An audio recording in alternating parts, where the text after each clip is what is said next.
Yaakov Avinu, our father Jacob, is now preparing to bless his grandchildren. Even though it says he's going to bless Yosef, we talked about that, ultimately the blessings will be conferred upon Menashe and Ephraim. And in yesterday's reading we hear of Jacob maneuvering his hands in a particular way over the heads of his grandchildren. So the third reading opens with Joseph taking note of this. In chapter 48, verse 17, Vayar Yosef, Joseph sees, Ki Yoshis Oviv Yad Yemino al Rosh Ephraim, that his father has placed his right hand, meaning the stronger hand, over the head of Ephraim. Vayera be'einav. In his eyes, this looks really bad. So Yosef intervenes. Vayismoch Yad Oviv lahasar Yosef al Rosh Ephraim. Yosef lifts his father's hand off Ephraim's head. He doesn't actually move it, but he lifts the hand off his head as if to suggest to his father that no, this is not the right thing. You put your right hand over the younger son. Now, this is an old story, right? In the previous generation, we had the younger son and the older son. We have Esav, we have Yaakov, and the blessings ultimately are conferred on the younger son, whose name is Yaakov. And then a generation earlier, we have a showdown between Yosef and his brothers, where Yaakov gives attention to Yosef, and that doesn't go very well. And the elder brothers are jealous, and it engenders lots of trouble. So Yosef intervenes. He's going to try to change the course of history, as it were. And he takes the hand, his father's right hand, or the stronger hand, off the head of Ephraim, and he places it al Rosh Menashe, on the head of Menashe.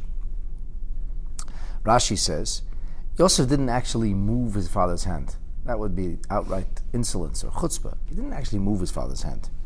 He lifted his hand. Heirima. He lifted it me'al Rosh Beno. He lifted it from the head of his son. V'samcha b'yadei. He was hoping that Yaakov himself would move his hand. He wouldn't move Yaakov's hand. So there's this idea of placing a hand when conferring blessing.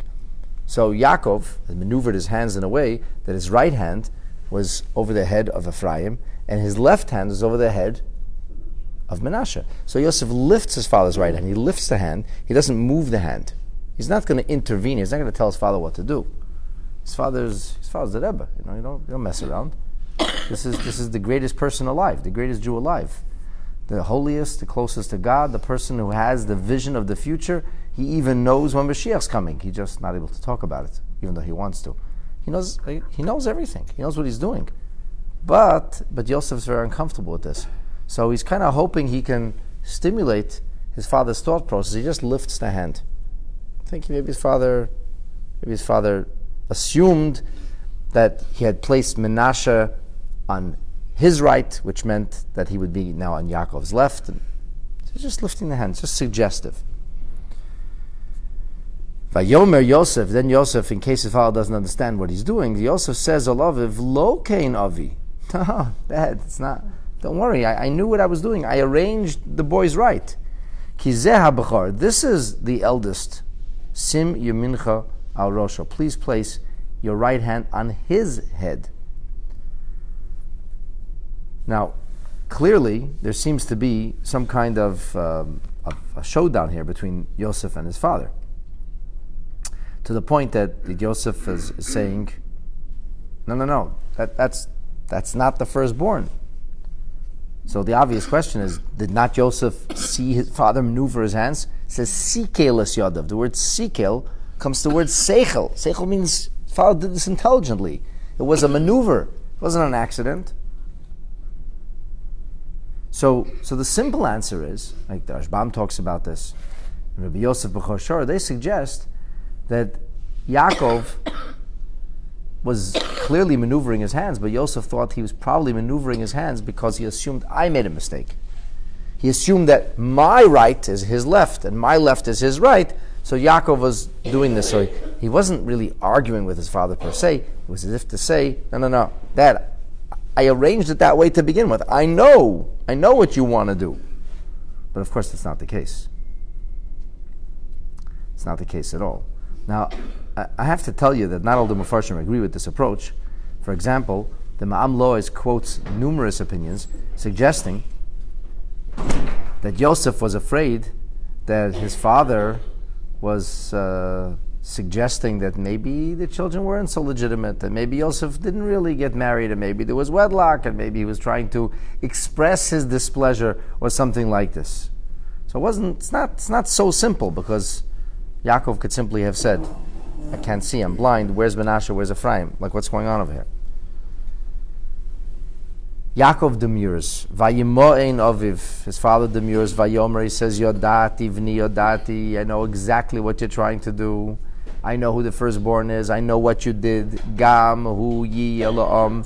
He will also be a great nation. Gam hu yigdal. He will also wax great. However, ulam achiv hakotan yigdal mimenu. The younger son, the younger brother, he will rise in a far greater fashion. And as such, v'zara yiyeh malei hagoyim. His seed, his progeny, the renown of his progeny will fill the world. And so, Yaakov essentially is saying, this is the way it has to be. I need to give the blessing to the one who needs it. As Rashi says, Yodati b'ni Yodati. I know, he says, Shehu HaBechor. I know that Menashe is the firstborn. Gam hu yil la'am, v'gam hu yigdal. Who is the great nation? It's not simply population. It's who is going to be born from them. Rashi says, Asid Gidon latzeit mimenu. Gidon is a descendant of Menashe. He's from the tribe of Menashe. Shakadosh Baruch Hu Eisen Nesal Yodei. How do we know that Gidon is a great man? Gidon, after all, has very, very humble and lowly origins, and he doesn't seem to be the sharpest knife or the sharpest blade in the draw when you compare him with the Jewish leadership over the ages. How do we know Gidon is so great? So Rashi says, we know that Gidon is great because God chose Gidon to do a miracle through him.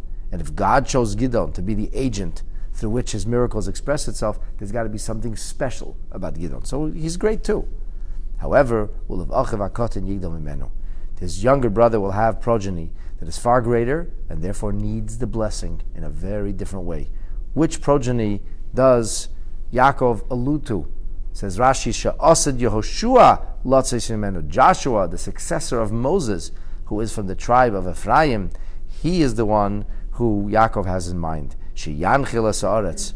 He is a major millennial leader, the historic figure who will bring the Jewish people into the land of Israel. V'yilamed Torah Yisrael. He is the one who teaches Torah to the Jewish people after the passing of Moshe Rabbeinu. After Moshe and Yehoshua, it becomes teaching by agency, by committee, a Sanhedrin. The last great leader, singular leader for a very long time is Yehoshua, and he is the successor of Moshe.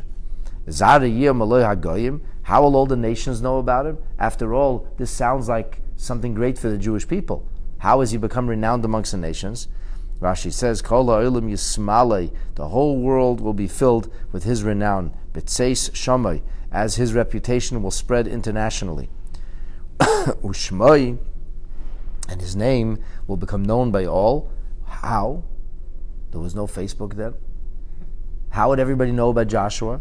The answer is Kishayamid Chama Begivon, when he, Joshua, will have the sun stand still on the third day of Tammuz in Givon. In order for the Jewish people to conclude their battle, everybody saw the sun, and eventually everybody found out how the sun stood still, that it was Joshua who made the sun stand still. Nobody else did something like that. V'yoreach be'emek hayolen, and then when there's this battle, and in the valley of Ayolen, there the moon stops. So Yehoshua, so to speak, stops the heavenly bodies for their movement so that the Jewish people can accomplish their mission, so he needs to bless him more. All right, so here's the question. If we're going to say that Yaakov and that Yosef were both very, very great people, far greater than we are, and I think it's very important when we study things like this to understand that you cannot simply see them through the prism of ordinary and everyday life. There were people who lived with a deep sense of destiny and a deep and elevated sense of consciousness, and they knew things that other people didn't know, and they were motivated by that knowledge and by that inspiration and by that awareness. So surely Yosef must have known this too. If Yaakov knew it, Yosef knew it. And the Rebbe asks this question in the Biurim on page Shin Lamed Hey, Siman Yud Gimel. The Rebbe says, is it not borer, is it not clear to us the way we view these patriarchal figures, that that Yosef would not have known that Ephraim is greater, that he would have a progeny of entirely different caliber. You cannot compare Gidon to Yoshua. Simply, it's no contest. So what was he thinking? What was the essence of the difference? What was the motivation of this differing approach, where Yosef says, no, Menashe, he's the one who needs that greater blessing, and Yaakov says, wrong, it's Ephraim who needs the greater blessing. And in order to answer this question, I'll ask another question. So if Ephraim has the greater spiritual force, and that's why it's from his progeny that Joshua, one of the greatest people of all time, is going to come, so why did God not make Ephraim the firstborn? So Ephraim should be the firstborn, Menashe should be the secondborn, Yoshua will come from Ephraim, Gidon will come from Menashe, and then the end of the story. You have no issues. Yaakov doesn't have to maneuver his hands, Yosef doesn't have to argue with his father, there will be no questions. Instead, Hashem makes Menashe firstborn and Ephraim secondborn. But Ephraim is going to have Yoshua. So Yaakov has to maneuver his hands. Who needed all this tzadus? Why couldn't we just have it in a straightforward manner? Just make it work without trouble. So the Rebbe suggests that there is something much, much deeper going on over here.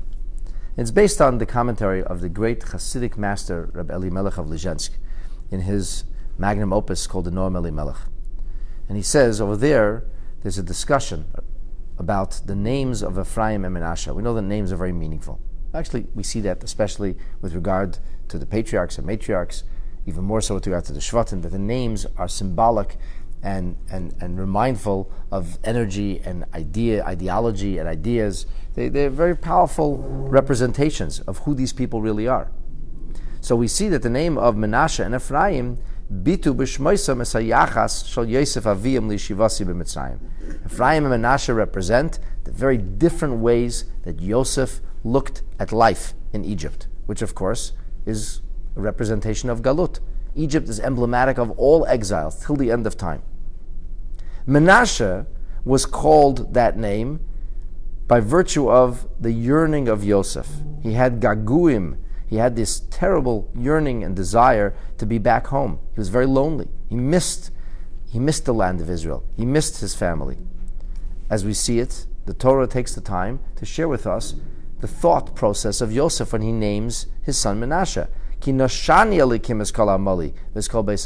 Because God has enabled me to overcome the pain, the regret, the loneliness that I feel. So it's a name which is based on that longing. Whereas Ephraim is called his name based on Yosef's expression of thanksgiving to Hashem. It's a name which represents the concept of fruitfulness. Ki hifrani elikim be'eretz ani. Yosef has not survived, he has flourished.